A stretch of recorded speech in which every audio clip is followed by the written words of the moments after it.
오늘 본문 말씀에 보면 야고보와 요한의 어머니가 자신의 두 아들들을 데리고 예수님께 와서 자신의 두 아들을 주의 나라에서 주의 좌편에 또 우편에 앉게 해달라고 구하였습니다. 아마 이 야고보와 요한의 어머니는 세상 나라의 권세를 원했던 것 같습니다.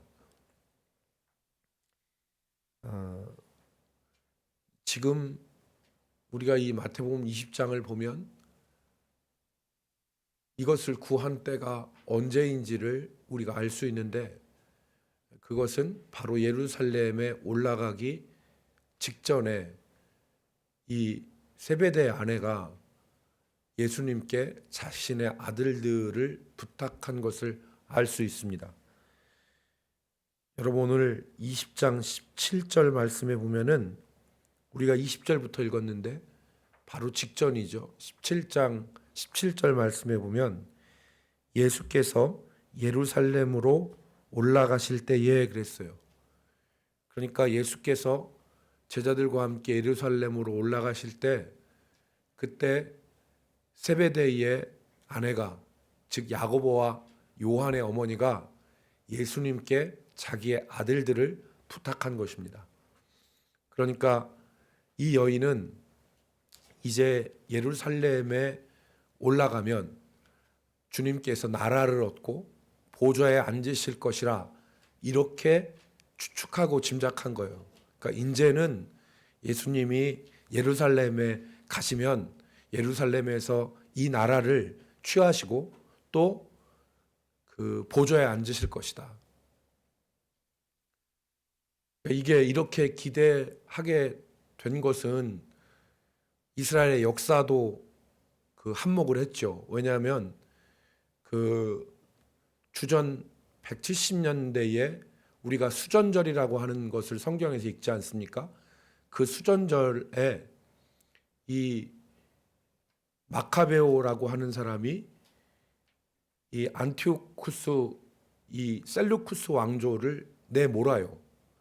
헬라화 하려고 했던 이 셀루쿠스 왕조를 내몰고 마카베오가 성전을 정결하고 나라를 취합니다. 그래서 그 우리가 성경에는 나오지 않지만 하시모니안 왕조라고 하는 것이 서게 되어지는데, 그게 불과 100여 년 전 일이라고요.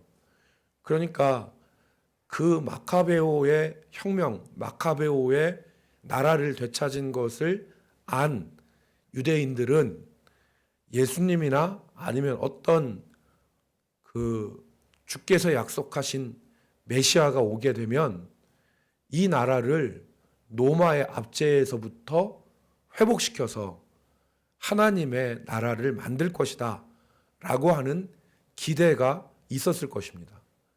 그러니까 오늘 이 세베대의 아내가, 야고보와 요한의 어머니가 예루살렘으로 올라가기 직전에 예수님께 당신의 나라에서 나의 아들을 하나는 당신의 보좌 우편에, 하나는 당신의 보좌 좌편에 앉게 해 주십시오, 이렇게 부탁을 한 것입니다.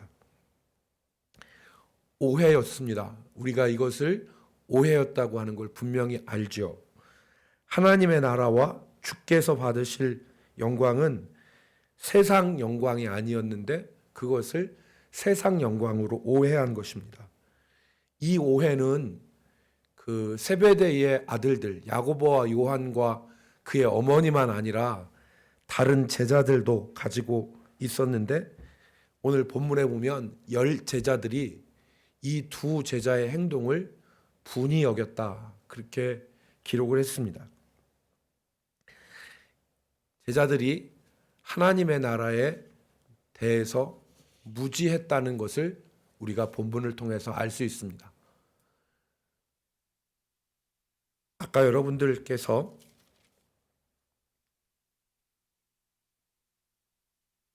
29절, 28절을 읽고 29절을 읽을 때 약간 머뭇거렸는데 한 단락이 끝나서 거기까지가 오늘 본문 말씀인 줄 알고 거기서 머뭇거렸잖아요. 그런데 오늘 우리가 34절까지 읽었잖아요. 29절부터 34절의 말씀은 다른 사건이에요.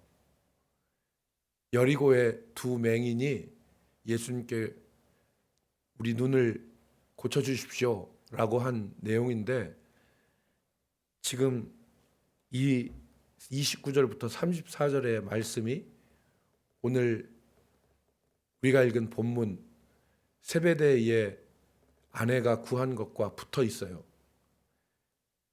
문학적으로 성경을 이것을 읽는 사람들은 어떻게 해석을 하냐면, 여리고의 두 맹인이 보지 못했던 사람인데 그들의 상태와 제자들의 상태가 같았다 하는 것을 드러내는 것이다.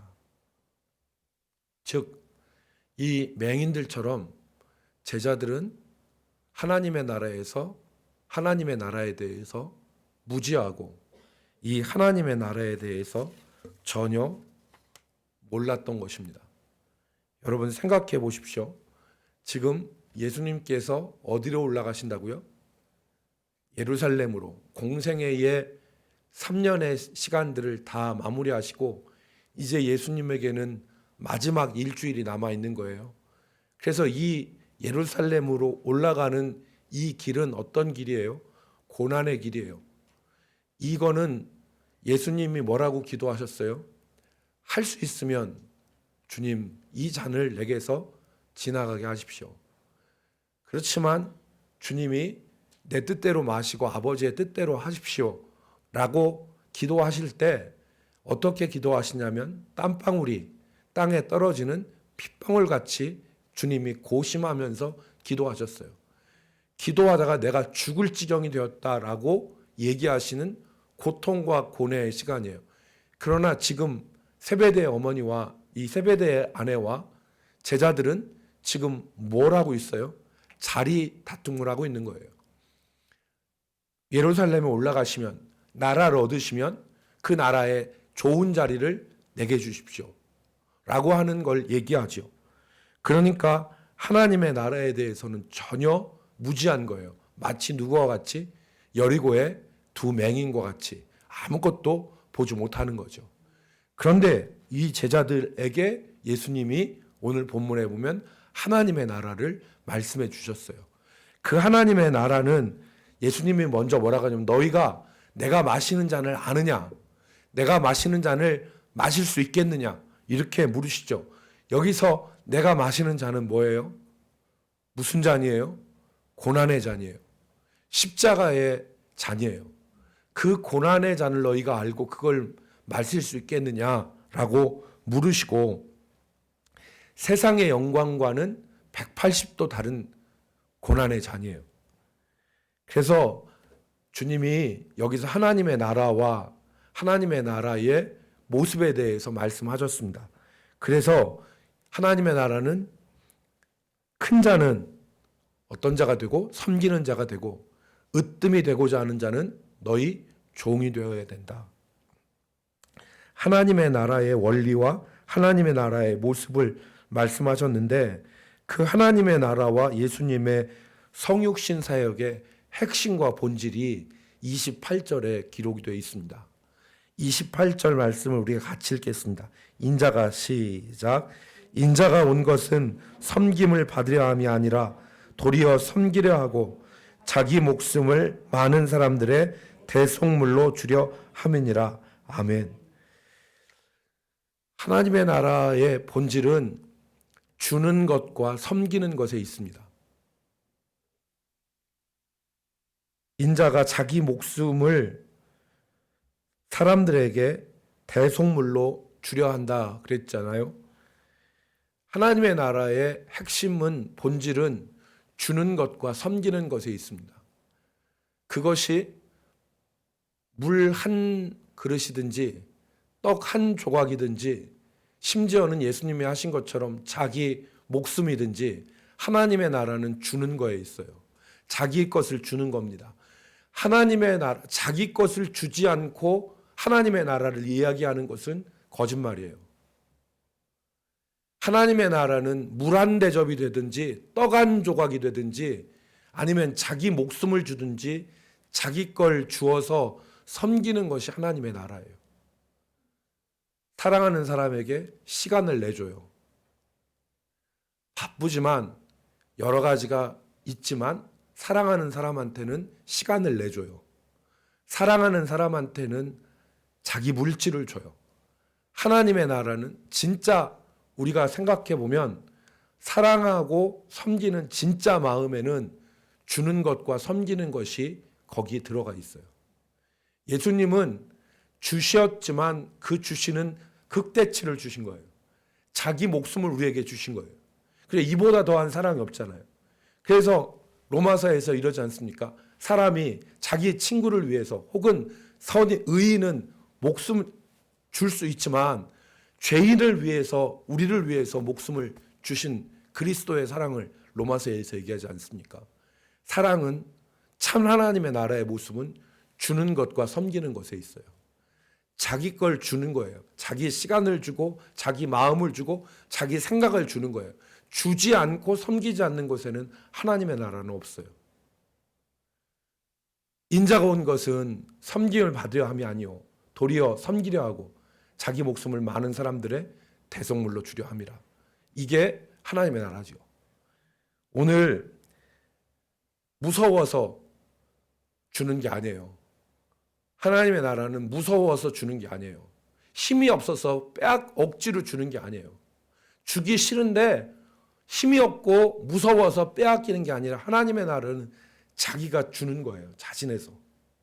그리고 자진해서 섬기는 거예요. 그게 하나님의 나라입니다.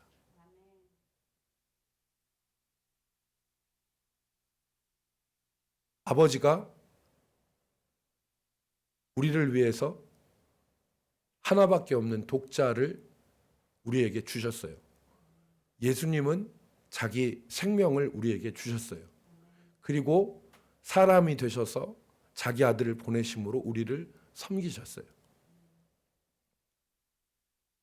오늘 우리가 이 하나님의 나라에 살기를 원합니다. 그래서 주님이 기도를 가르치실 때 나라가 임하옵시고라고 할 때 이 나라는 하나님의 나라잖아요. 하나님의 나라가 임하게 해주십시오. 하나님의 나라가 임하게 해주십시오. 이렇게 그래서 로마서 14장 17절 말씀에 보면 로마서 14장 17절에 바울 사도가 하나님의 나라는 먹는 것과 마시는 것이 아니고 오직 성령 안에 있는 의와 평강과 희락이니라 그랬어요. 하나님의 나라는 먹고 마시는 거 무슨 걸 의미합니까? 세상 영광과 세상의 물질적인 것이 하나님의 나라가 아니다. 하나님의 나라는 먹고 마시는 게 있는 게 아니라 성령 안에서 의와 평강과 희락인데 의와 평강과 희락은 다른 말로 말하면 우리가 주고 섬김으로 말미암아 이루어지는 하나님의 의, 뜻 그리고 그것 가운데 느끼는 평강 그리고 그것 가운데 우리가 누리는 기쁨, 희락이 하나님의 나라다. 이걸 말씀하신 것입니다. 오늘 우리가 이 하나님의 나라에 살기를 기도해야 되겠습니다. 우리가 이 하나님의 나라가 우리가 예수 믿고 철이 들면 이 하나님의 나라를 보지요. 하나님의 나라를 생각해요. 제자들도 이렇게 무지했잖아요. 여리고의 맹인들과 같이 무지했지만 예수님이 예루살렘에 올라가셔서 십자가에 처절하게 못 박히는 걸 보고 깨달은 거죠. 아, 하나님의 나라는 그런 게 아니구나. 하나님의 나라는 자기 목숨을 주셔서 섬기는 것이구나 라고 하는 것을 깨달은 것입니다. 우리의 믿음이 또 이 나라 교회와 그리스도인들이 이 하나님의 나라를 보고 살아야 돼요.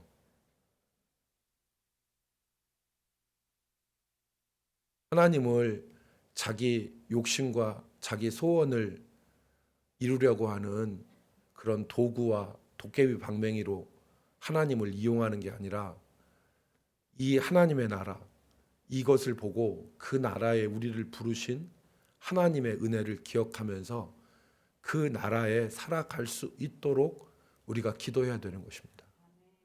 오늘 이 새벽에도 이 주님의 나라를 바라보고 살 수 있기를 주의 이름으로 축복합니다. 기도하겠습니다.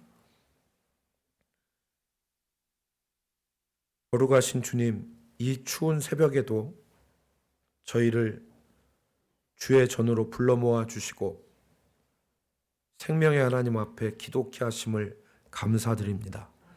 아버지, 간절히 빌고 바라옵기는 정말 한순간인 우리 인생과 한번 내쉬었다가 사라지는 호흡과 같은 우리 존재를 하나님께서 기억하시고 말로 닿을 수 없는 은혜와 위로 가운데 우리를 붙들어 주시고 우리 인생을 붙잡아 주심을 감사드립니다. 오늘 간절히 기도하옵는 것은 오늘 우리가 읽은 말씀대로 우리가 하나님의 나라, 하나님의 나라의 본질, 그것을 깨달아서 주고 섬기는 자로 살게 하시고 그 가운데서 하나님께서 주시는 의와 평강과 희락을 우리가 누리게 하여 주옵소서. 주님, 우리가 하나님의 나라의 씨앗들로 이 땅에서 살기를 소원하오니 세우신 가정에서 또 세우신 귀한 삶의 자리에서 하나님의 나라를 이루면서 살게 하여 주옵소서. 감사드리옵고 예수님의 이름으로 기도 올리옵나이다. 아멘.